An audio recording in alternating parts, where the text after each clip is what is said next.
The Australian public is on the side of the Prime Minister, on the side of the government when it comes to China. They know who the aggressor is in this situation. And here's the latest from Canberra and Trudy McIntosh. There's signs of danger on the horizon for Australia's coal exports. Those reports have not been clarified by the Chinese government. A united front as the Prime Minister and Trade Minister issue a please explain to Beijing as state media reports thermal coal has been blacklisted. If that were the case, then that would obviously be in breach of WTO rules. These actions, if true, would potentially constitute discriminatory action against Australian producers. Now, again, Matt Canavan, this has been something you've written passionately about, talked about uphill and down dale all year. Can we again have a look at those stats from the polls? Because, you know, look, we get it, polls, you know, the inexact science, all the rest of it here. But when it's all pushing in one direction to varying degrees here, this is really important. 62% of people saying that we're the innocent victim of what China's been doing.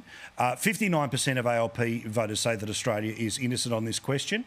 But of course, it's 54% of the Greens who say Australia's made a target of ourselves because we, God forbid, pointed and asked for some accountability out of China. Good to see that yourself and the government are on exactly where the people are. Well, I get a lot of confidence, Paul, in that the average Australian is very strong on these issues. Yes, you find some fringe groups like the Greens go a bit soft. Unfortunately, some of our larger businesses, likewise, seem to reach for the kowtow option. But the average Australian out there, every time you get in a cab, mate, there is basically one thing they raise with you, and that's when are we going to get tough on China and get out of this abusive relationship? People desperately want us to diversify our trade, to recognise the fact that this is no longer a relationship that is working for us. And yes, they buy a lot of our stuff, and yes, it will come at some cost to extract ourselves from this relationship, but there is no price worth our independence and pride as a nation. And that's what we've got to focus on now. The reality is, I mean, I know I can understand the language that the Prime Minister and the Trade Minister used today, but the news is the rules-based trading system is over. It's broken. China is not abiding by the rules, and they're not going to abide by the rules. And the sooner we recognise that and act accordingly, the better it will be for all Australians. Also, I mean, Nicholas, we've again talked to you plenty of times about whether Australia got ahead of its skis, you know, in the same way that we should be leading on climate change. We shouldn't be leading on accountability for something that's killed Australian citizens, or 1.5 million around the world. But of course, I'm just verbaling you there, reading back the transcript. But what do you think about where this poll suggests that Australians are? That it's not about jingoism, it's just about being able to say, well, you can tell when somebody did the right or the wrong thing, and you can tell whether somebody instigated the fight or is responding to the bully.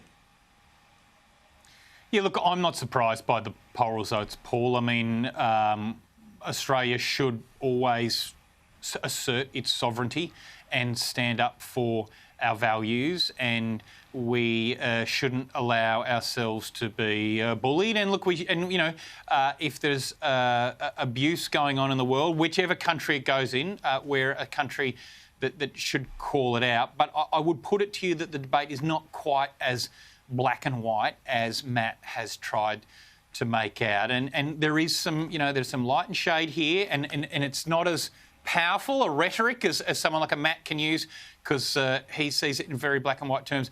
But the truth is that there needs to be a little bit more nuance, I think, from Australia's approach to the relationship with China. And there needs to be more nuance because there's a really real consequence at the end there if we mismanage that relationship, and it comes in the form of jobs. But what would you do, Nicholas? Okay, what would you do? We always hear this from the Labor Party, but specifically, you're the Foreign Minister, you're the Trade Minister. What would you do?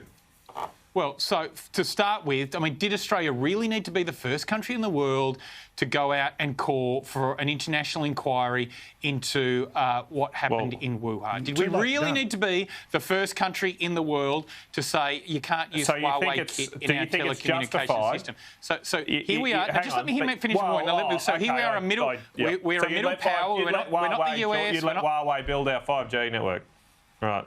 No, I would just say, that's what I'm trying to say. There's a bit of shade, bit of light here, bit of nuance. Did we really need to be, given it's our biggest customer, our biggest export market, counts for 30 cents of every dollar we earn internationally, did we really need to lead the charge on these things and thus find ourselves being like China's now making an example of Australia. They're making an example of us.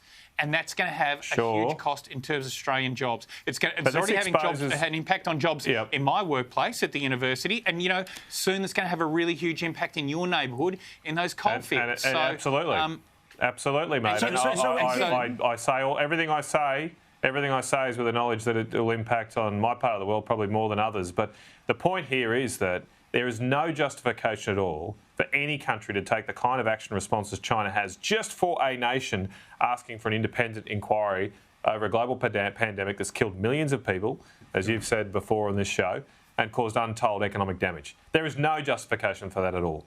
And if all this has done is expose the real China and how they really act, well, that's done a service for us, because we shouldn't be trading with a country that acts like that. Because eventually there'll come some issue where they'll seek to hold it over us. So the further we get intertwined with them, the further we make ourselves vulnerable to these types of threats and bullying behaviour, the worse it's going to be for us in the future. Tim, so at least the real China has been exposed this past year, and we've got to get away from it.